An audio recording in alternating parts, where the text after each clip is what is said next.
Hello students, कैसे हैं आप? अच्छे हैं? बहुत बढ़िया। चलिए, मैंने आपको पिछले वीडियो में पढ़ा दिया था परासन के बारे में, परासन दाब के बारे में। हमने वहाँ पे पढ़ा था कि विसरण क्या होता है, अर्धपारगम्य झिल्ली क्या होती है, परासन क्या होता है और परासन दाब क्या होता है। ठीक है। और फिर वहाँ पर हमारे पास में दो फॉर्मूले भी डराइव होके आए थे। आइए हम उसके आगे का पढ़ते हैं। ठीक है। तो परासन दाब के आधार पर, ठीक है, परासन दाब जो है उसके आधार पर हमारे जो विलयन होते हैं वो तीन प्रकार के होते हैं। ठीक है। परासन दाब के आधार पर जो हमारे विलयन होते हैं वो तीन प्रकार के होते हैं। कौन कौन सा है? एक होता है अल्प परासरी, इसे अपन बोलते हैं हाइपोटोनिक सॉल्यूशन। अल्प परासरी विलयन, इसे अपन बोलेंगे हाइपोटोनिक सॉल्यूशन। दूसरा होता है अति परासरी, अति परासरी विलयन, इसे अपन बोलते हैं हाइपरटोनिक सॉल्यूशन, हाइपरटोनिक सॉल्यूशन। और तीसरा होता है समपरासरी विलयन। ठीक है। समपरासरी को अपन बोलते हैं आइसोटोनिक सॉल्यूशन। ठीक है भाई, तीन प्रकार के सॉल्यूशन हो गए परासन दाब के आधार पर: अल्प परासरी, अति परासरी और समपरासरी। ठीक है। तीन तरह के होते हैं हमारे विलयन। किसके बेस पर हमने इसको क्लासिफाई किया है? परासन दाब के आधार पर इसको क्लासिफाई किया गया। ठीक है भाई, बहुत सिंपल सी बात है। देखो, हम परासन दाब के बारे की बात अपन तब तक नहीं कर सकते जब तक कि दो विलयनों को आपस में संपर्क में नहीं रखा जाए। और बीच में क्या रखी जाएगी? एसपीएम। मान लीजिए कि आपने नमक को पानी में घोल रखा है, जो नमकीन विलयन बना है सिर्फ वही बना हुआ है, तो वहां पर परासन दाब नहीं होगा, वहां पे केवल वाष्प दाब होगा। बोलो होगा नहीं होगा? अरे आपने नमक को पानी में घोला है और आपने उस बर्तन को ढक के रख दिया है, तो हमें पता है जो उस विलयन में जो विलायक के अणु है वो वाष्प में बदलेंगे और वो दाब डालेंगे, तो इसका मतलब वहां पे केवल क्या है? वाष्प दाब है। लेकिन अगर हमने उस नमकीन विलयन को एक मीठे विलयन के साथ संपर्क में रख दिया और बीच में क्या डाल दिया? एसपीएम डाल दिया, मतलब अर्धपारगम्य झिल्ली डाल दी है, तो अब वहां पर कौन सी क्रिया स्टार्ट होती है? परासरण। अब वहां पे क्या डेवलप होगा? परासन दाब। ठीक है भाई। तो परासन दाब के लिए दो विलयन का, या मैं यूं कह दूं कि एक विलायक और एक विलयन का आपस में कांटेक्ट में होना जरूरी है, और बीच में क्या होना जरूरी है? एसपीएम का होना जरूरी है। ठीक है। तो आइए इनकी परिभाषाओं की बात करें। बहुत सिंपल सी बात है। अल्प परासरी विलयन। ठीक है भाई, ओके। तो अल्प परासरी विलयन, जब दो विलयनों को एसपीएम के द्वारा आपस में संपर्क में रखा जाता है, जब दो विलयनों को एसपीएम के द्वारा संपर्क में रखा जाता है, तो किसी एक विलयन का दूसरे विलयन के सापेक्ष यदि परासन दाब कम हो, किसी एक विलयन का दूसरे विलयन के सापेक्ष परासन दाब कम हो, तो वह विलयन क्या कहलाता है? अल्प परासरी विलयन। बहुत सिंपल सी बात है। परासन दाब के लिए आपके पास दो विलयन होने चाहिए, विलयन नंबर 1, विलयन नंबर 2, और इन दोनों विलयनों के बीच में क्या होनी चाहिए? एसपीएम होनी चाहिए। ठीक है भाई। अब अगर विलयन नंबर 1 का परासन दाब कम है तो विलयन नंबर 1 कहलाएगा अल्प परासरी। अब अगर विलयन नंबर 2 का परासन दाब ज्यादा है तो विलयन नंबर 2 क्या कहलाएगा? अति परासरी। और यदि विलयन नंबर 1 और विलयन नंबर 2 दोनों का परासन दाब बराबर है तो वो क्या कहलाएगा? समपरासरी।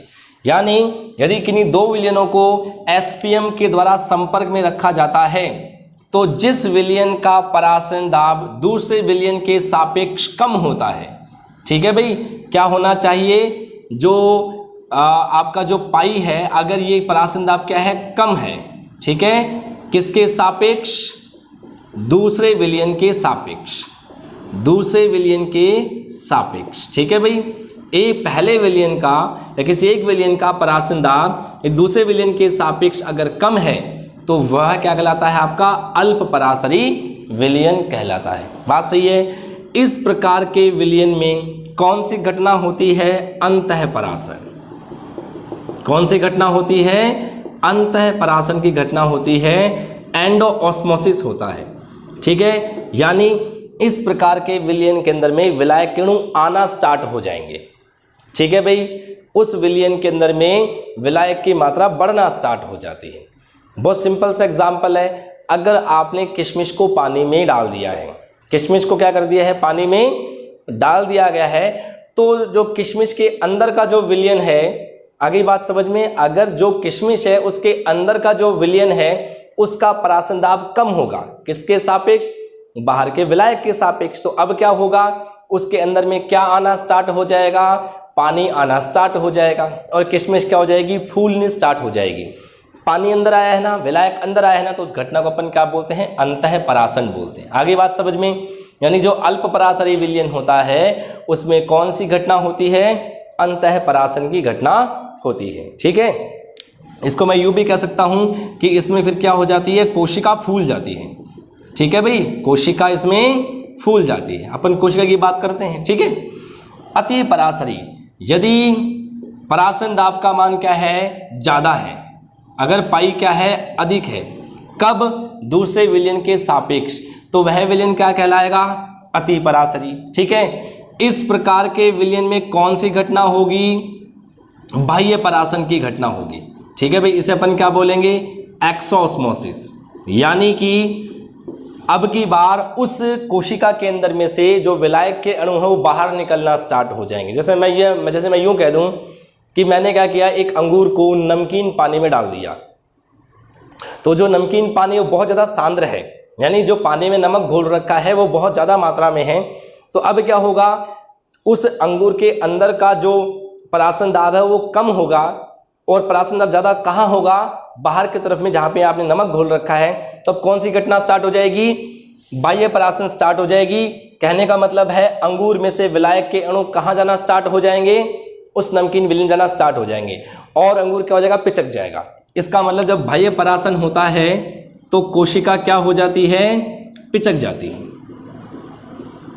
आगे ना बात समझ में। ठीक है भाई, अंतः परासन होगा तो कोशिका फूल जाएगी, बाह्य परासन होगा तो कोशिका पिचक जाती है। ठीक है, और अपन बात करते हैं समपराशर्य की। यदि दो विलयन है, एक है पाई1 दूसरा है पाई2, अगर दोनों का परासन दाब समान हो जाए तो वह कहलाता है समपराशरी विलयन कहलाता है। ठीक है भाई, इसमें किसी प्रकार का कोई परासरण नहीं होता। इस प्रकार के विलयन में ना तो अंतः परासरण होगा ना ही बाह्य परासरण होगा, यानी कि किसी प्रकार की कोई घटना नहीं होती है। उसे अपन क्या बोलेंगे, समपराशरी विलयन बोलेंगे। ठीक है, आप यहाँ पे एक बात नोट कर लीजिए। ठीक है ना, हालांकि बुक में नहीं दे रखा है अपने, लेकिन फिर भी आप इसको ध्यान करें कि जो 0.9% जो W/W सॉल्यूशन होता है, ठीक है भाई, किसका, NaCl का विलयन, NaCl का जो विलयन होता है, ठीक है भाई, वो क्या होता है, मानव रक्त जो होता है, मानव रक्त के क्या होता है, समपराशरी होता है। क्या होता है, समपराशरी होता है। यानी अगर हम क्या करें, 0.9% अपन एक नमक का विलयन बना लें और एक तरफ अपन मानव का रक्त निकाल के रख लें और बीच में अर्ध पारगम्य में झिल्ली लगा दें, तो ना तो मानव रक्त से पानी उस नमकीन विलयन में जाएगा और ना ही उस नमकीन विलयन से जो विलायक है, पानी है, वो रक्त में जाएगा। ठीक है, तो 0.9% जो NaCl का विलयन होता है वो मानव रक्त के क्या होता है, समपराशरी होता है। ठीक है, तो परासन दाब के आधार पर विलयन 3 प्रकार का हुआ, अल्प पराशरी, अति पराशरी और समपराशरी। यदि परासन दाब कम है, अल्प पराशरी होगा, अंतः परासन की घटना होगी, कोशिका फूल जाएगी। यदि अति पराशरी विलयन है, कब होगा, जिस विलयन का पाई ज़्यादा होगा वो कहलाएगा अति पराशरी विलयन।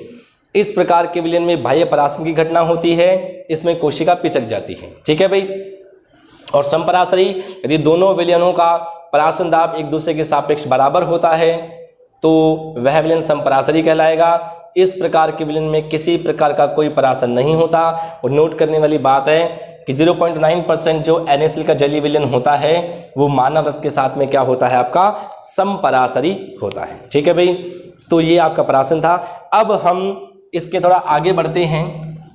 अगर हमें परासन समझ में आ गया है तो अब इसका एक उल्टा भी होता है। ठीक है भाई, रिवर्स भी होता है, उसको अपन देखते हैं।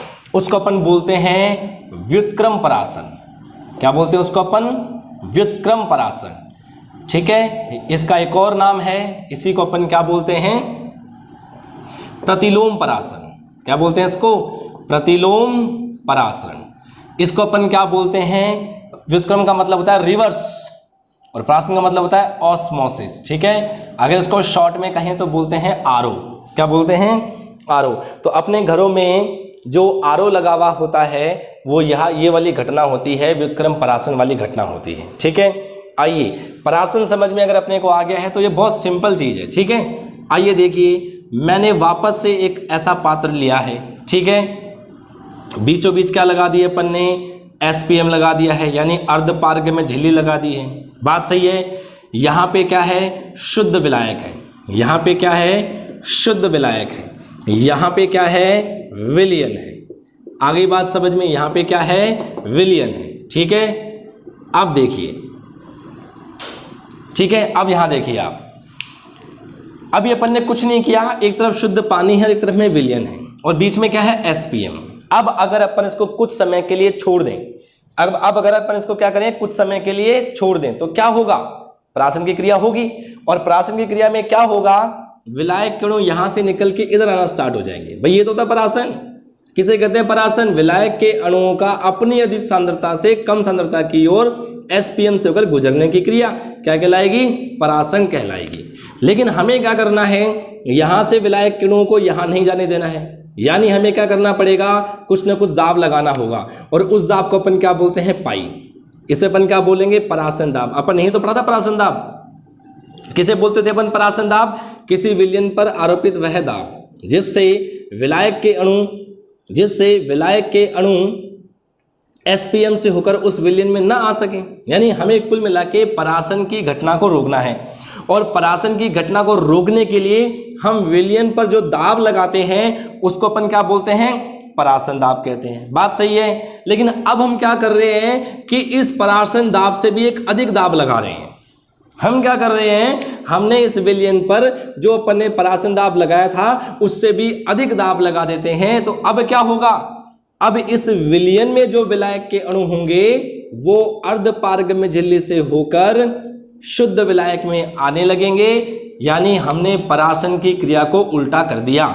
इसलिए इसको अपन क्या बोलते हैं? व्युत्क्रम परासन, प्रतिलोम परासन कहते हैं। तो किसे कहेंगे? व्युत्क्रम परासन। किसी विलयन पर आरोपित परासन दाब से वह अधिक दाब, किसी विलयन पर आरोपित परासन दाब से अधिक वह दाब जिससे विलायक के अणु विलयन से अर्धपारगम्य झिल्ली से होकर शुद्ध विलायक में आने लगे या आने लगते हैं, वह क्रिया कहलाती है व्युत्क्रम परासन। ठीक है भाई, बहुत सिंपल है। हमें दाब लगाना है। अगर अपन ने परासन दाब के बराबर दाब लगाया है तो परासन की क्रिया रुक जाएगी। लेकिन अगर अपन ने परासन दाब से अधिक दाब लगाया है तो क्या होगा? सिस्टम उल्टा हो जाएगा। विलयन में से पानी के अणु चलना स्टार्ट होंगे और कहाँ जाएंगे? शुद्ध की तरफ में जाएंगे। किस में से गुजरते हुए? एसपीएम से होकर गुजरते हुए। ठीक है भाई, इसे अपन क्या बोलेंगे? रिवर्स ऑस्मोसिस कहेंगे। इसका फायदा क्या है? जो लवणीय पानी होता है, खारा पानी जो होता है, जैसे समुद्री पानी है या खारी झील का पानी है, या कई क्षेत्रों में क्या होता है जो ज़मीन से पानी निकलता है वो खारा होता है। ठीक है, उसका टीडीएस बहुत ज़्यादा होता है, हम उस पानी को पी नहीं सकते हैं। ठीक है, अगर अपन पीते हैं तो अपनी बोन्स पर, अपनी हड्डियों पर उसका फर्क पड़ता है। ठीक है भाई, तो हमें क्या करना है? वो जो लवणीय पानी है उसमें से लवण को हटाना है। अरे भाई, जैसे मान लो कि ये नमकीन पानी है, हम चाहते हैं कि इसमें जो पानी है वो आ जाए, तो हमें क्या करना पड़ेगा? इस नमकीन पानी पे परासन दाब से अधिक दाब लगाना होगा, जिससे उस नमकीन पानी में से, लवणीय पानी में से शुद्ध पानी तो यहाँ आ जाएगा और पीछे सिर्फ खारापन रह जाएगा। इसको अपन बोलते हैं आरओ। आगे बात समझ में? तो इस व्युत्क्रम परासन के द्वारा हम लवणीय पानी को या खारे पानी को या समुद्री पानी को शुद्ध करने के काम में लेते हैं, पीने योग्य बनाते हैं। इसलिए यह क्रिया विलवणीकरण भी कहलाती है। क्या बोलते हैं इस क्रिया को? विलवणीकरण। ठीक है भाई, तो ये है आपका रिवर्स ऑस्मोसिस। तो अब हमें समझ में आ गया, हमने पढ़ लिया विसरण, अर्धपारगम्य झिल्ली, परासरण, परासन दाब, व्युत्क्रम परासन और परासन दाब के आधार पर 3 प्रकार के विलयन अल्प पराशरी, अति पराशरी और सम पराशरी, ठीक है ना। बायोलॉजी के अंदर में इन तीनों विलयनों की परिभाषा कुछ अलग प्रकार से दी जाती है, वहाँ सांद्रता को ध्यान में रखते हुए ली जाती है। यहाँ पे अपन ने परासन दाब को ध्यान में रखते हुए इनकी डेफिनेशन दी है, ठीक है भाई। तो यहाँ तक समझ में आ गया। अब अपन क्या करते हैं, इस पे एक दो न्यूमेरिकल कर लेते हैं, ठीक है भाई। इस पर अपन क्या करते हैं, एक दो न्यूमेरिकल कर लेते हैं, ठीक है। आइए, जैसे आपको एक प्रॉब्लम दी गई है, ठीक है। आपसे कहा गया है 300 केल्विन ताप पर, ठीक है। क्या कहा गया आपको, 300 केल्विन ताप पर 10%, कुछ नहीं कहा जाए जब तक तो अपन क्या मानते हैं, W/W मानते हैं। अगर सीधा सिंपल कहा जाए तो भी बात वही है, 300 केल्विन ताप पर 10% यूरिया विलयन, ठीक है। यूरिया विलयन का परासन दाब आपको ज्ञात करना है और इसके लिए आपको R दे रखा है, सॉरी यहाँ पर अपन क्या बोलेंगे, S बोलेंगे, क्योंकि R तो गैस नियतांक है, तो द्रव के लिए अपन S बोलेंगे। मान वही है 0.0832, ठीक है ना, 831 सॉरी, ठीक है ना। लीटर एटमॉस्फेयर, लीटर बार, केल्विन इनवर्स, मोल इनवर्स, ये आपको क्वेश्चन दिया गया है, ठीक है भाई। कहीं कोई प्रॉब्लम, सिंपल है। अगर मान लो आपको ऐसा दे दिया जाए W/V, ठीक है, तो अपने को सॉल्व करना है। अगर मान लो ये कि ऐसा कुछ नहीं देते हैं तो अपन क्या मानेंगे, उसको W/V मान के चलेंगे, W/W नहीं W/V। तो देखो इससे हमें साफ साफ समझ में आएगा। देखिए इसका अगर अपन आंसर देखें, बहुत सिंपल है। T कितना दिया गया है, सबसे पहले लिखो कि आपको क्या क्या दिया गया है, ठीक है। विलय दिया गया है, विलय यानी कि स्मॉल w दिया गया है, वो कितना 10 ग्राम, बात सही है। और V आपको दे रखा है, आयतन कितना आ जाएगा 100 ml, क्योंकि W/V है तो 10 ग्राम है, किस में घोला गया है, 100 ml में घोला गया है, ठीक है भाई। S आपको दे रखा है 0.0831 लीटर बार, केल्विन इनवर्स, मोल इनवर्स, और आपसे क्या पूछा है, पाई पूछा है, ठीक है। और एक चीज़ हमें और मालूम होती है, यूरिया का फॉर्मूला होता है, मैंने आपको पहले भी बताया था, NH2CO NH2 होता है यूरिया का फॉर्मूला। तो अगर आप इसका अणुभार निकालोगे, मूल द्रव्यमान निकालोगे, कितना आएगा 60 ग्राम मोल इनवर्स। बस सब कुछ दे रखा है, अब आप इसको सॉल्व कर दीजिए, ठीक है। हमारे पास होता है पाई V = nRT, हम कहेंगे पाई V = W/mW RT, R नहीं लेंगे अपन, यहाँ S लेंगे, ठीक है भाई। यहाँ से पाई इक्वल्स टू हो जाएगा WST/VMW हो जाएगा। बस वैल्यूज को रखिए, W दे रखा वो कितना 10 ग्राम, ठीक है, 10 आ जाएगा। S कितना है 0.0831, ठीक है। T आपको दे रखा है कितना 300, अणुभार कितना हो, अच्छा V दे रखा आपको 100 ml, 100 दे रखा है ml, हम इसे लीटर में कन्वर्ट करेंगे, भाग लगाएंगे 1000 का, तो 1000 कहाँ आ जाएगा ऊपर, क्योंकि हमें ml को किस में कन्वर्ट करना होता है, लीटर में कन्वर्ट करना होता है। और अणुभार आपको दे रखा है कितना होता है 60। बस हमें इसे सॉल्व करना है, बहुत सिंपल है, चलें करते आइए। तो इससे एक ये कैंसिल, 1 2 1 2, ठीक है। 6 से कैंसिल करेंगे, 6 5 30 0, 500, तो इसको मैं कुछ यूँ लिख लूँ, ये डेसिमल यहाँ चला जाएगा, चलो एक बार यूँ लिख देता हूँ 0.0831 × 500। ये डेसिमल 2 0 हटाऊंगा तो डेसिमल हट के यहाँ आ जाएगा, कितना आ जाएगा 8.31 × 5, कितना आ जाएगा 5 × 5 5 से 15, एक हासिल 40 और एक 41, 41.55। अब देखिए ध्यान करिए, हमें इकाई लिखना जरूरी है। देखो यहाँ पर दाब क्या आ रहा है बार में, तो यहाँ पर इकाई क्या आ जाएगी इसकी, बार आ जाएगी, तो हमारे पास आंसर आ जाएगा 41.55 बार आ जाएगा, ठीक बात है ना। बोले कोई प्रॉब्लम, बहुत सिंपल है, ठीक है भाई। आपको T गिवन है, स्मॉल w गिवन है, V ध्यान रखिएगा W/V 10% W/V का मतलब है 10 ग्राम घोला गया है किसमें 100 ml में, तो हमें उस ml को किसमें कन्वर्ट करना होगा, लीटर में कन्वर्ट करना होगा, क्योंकि यहाँ पर इकाई में लीटर दे रखा है। देखो यहाँ पे जो S है, यहाँ पे जो द्रव के लिए जो नियतांक दे रखा है, वहाँ पर इकाई में लीटर आ रखा है ना, तो हमें V को भी किसमें कन्वर्ट करना पड़ेगा, लीटर में कन्वर्ट करना पड़ेगा। टेम्परेचर से केल्विन कैंसिल हो जाएगा, अणुभार जो दे रखा है ग्राम मोल इनवर्स से, वो मोल इनवर्स कैंसिल हो जाएगा, सिर्फ क्या बचेगा बार, यानी इकाई अपनी क्या आ जाएगी, पाई की बार आ जाएगी। बात ठीक है ना, कहीं कोई प्रॉब्लम, बहुत सिंपल है, इसको आप कर सकते हो, ठीक है। चलिए अब एक प्रॉब्लम मैं आपको देता हूं, आपको खुद को सॉल्व करना है, ठीक है, कोशिश करिएगा सॉल्व करने की। नेक्स्ट प्रॉब्लम मैं दे रहा हूं आपको, ठीक है। आपको कहा जाता है कि 5% W/W, W/V भी कह सकते हैं। 5% W/W यूरिया विलियन, ठीक है ना, यूरिया विलियन 10% W/W 10% W/W के किसी अज्ञात विलियन के समपरासरी है, तो अज्ञात विलय का मूल द्रव्यमान ज्ञात कीजिए। अज्ञात विलय का मूल द्रव्यमान ज्ञात करो। आगे बात समझ में बहुत सिंपल है। आपको एक यूरिया विलियन दिया गया है, उसकी स्ट्रेंथ जो दे रखी है वो 5% W/W है, ठीक है भाई। आपको एक दूसरा भी विलियन दे रखा है जो अननोन है, लेकिन उसकी जो स्ट्रेंथ है वो 10% है। तो आपसे बोल रहे हैं कि जो अननोन सॉल्यूशन है उसमें जो अपन ने विलय मिला रखा है ना, विलय, उसका मूल द्रव्यमान क्या होगा, ठीक है भाई, वो आपको सॉल्व करना है, ठीक है भाई। कोशिश करिएगा, बहुत ईजी है, आप लोगों को थ्योरी पढ़ा रखी है, बस उसी में से आपको फॉर्मूला पुट करना है, आंसर आ जाएगा, ठीक है भाई। इसके आगे का टॉपिक आएगा अपना अनुसंख्यक गुणधर्मों के असामान्य मान, वो अपन नेक्स्ट वीडियो में पढ़ते हैं, ठीक है। Thank you.